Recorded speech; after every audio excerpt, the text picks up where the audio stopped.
Human eyes help to provide a three-dimensional moving image normally colored in daylight. It's all about light.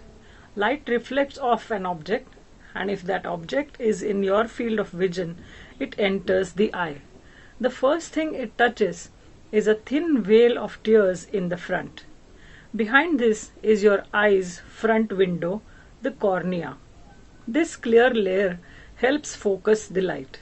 Maximum amount of incident light is refracted inside the eye at the outer surface of the cornea. On the other side is liquid called the aqueous humor. It circulates throughout the front part of your eye and keeps pressure inside constant. After the aqueous humor, light passes through the pupil. This is the central round opening in your iris, the colored part of your eye. The color of the iris is different for different people. There is a small hole of changing diameter at the center of the iris, which is called the pupil. The pupil controls the amount of light entering the eye. If the light falling on the eye is too bright, pupil contracts, while if the light is dim, it widens. There is a double convex transparent crystalline lens just behind the pupil. It works just like a camera to focus light. The lens provides small adjustments of the focal length to focus the image. The light now pierces the center of the eye. It's bathed in moisture from a clear jelly known as the vitreous.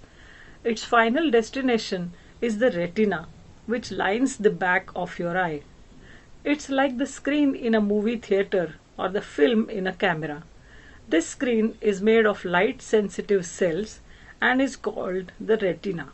Rod and cone cells in the retina allow conscious light perception and vision, including color differentiation and the perception of depth.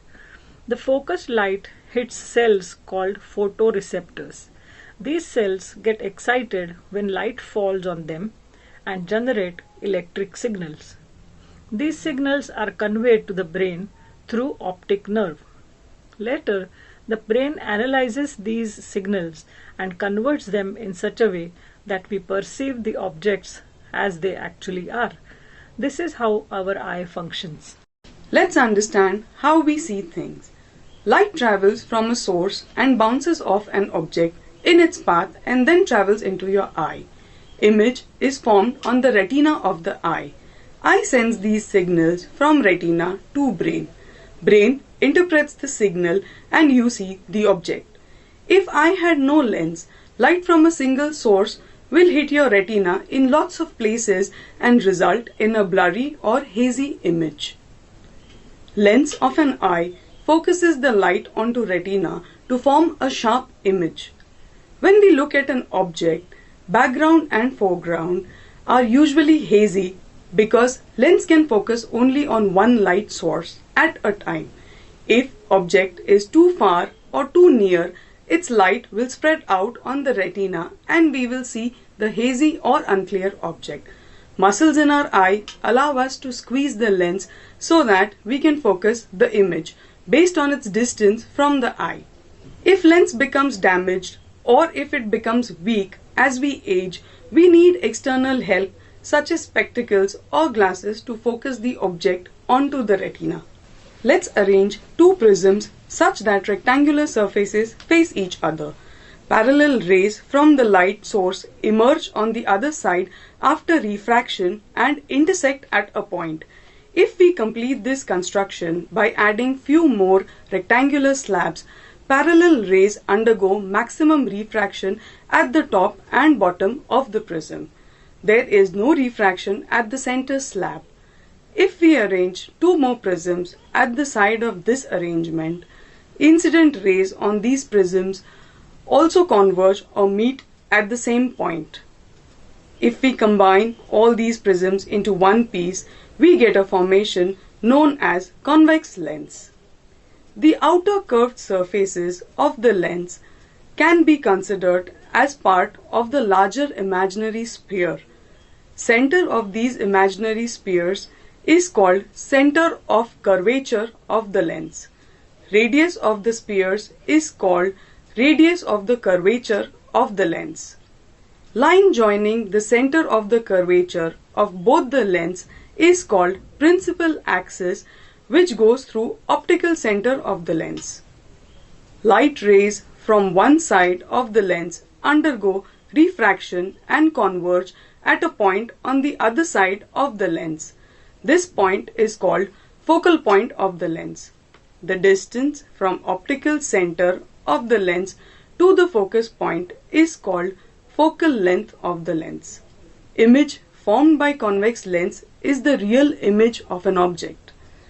Light from the sun can be focused at a point on the paper with the help of convex lens.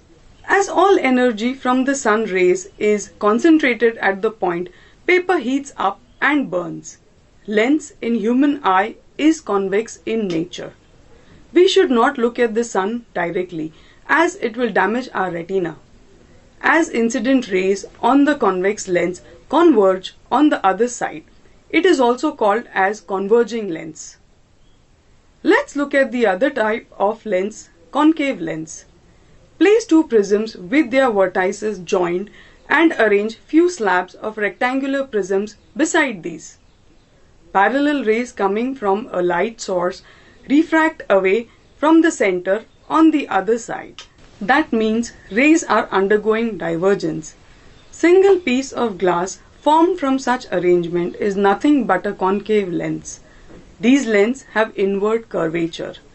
If divergent rays on the other side are extended backward, they appear to meet at the point on the principal axis on the same side as that of the object. This point is called focal point of the concave lens. The image formed with the concave lens is virtual image. We have learnt about various types of lenses and their use. We also looked at behavior of light rays when these rays pass through lenses with different shapes.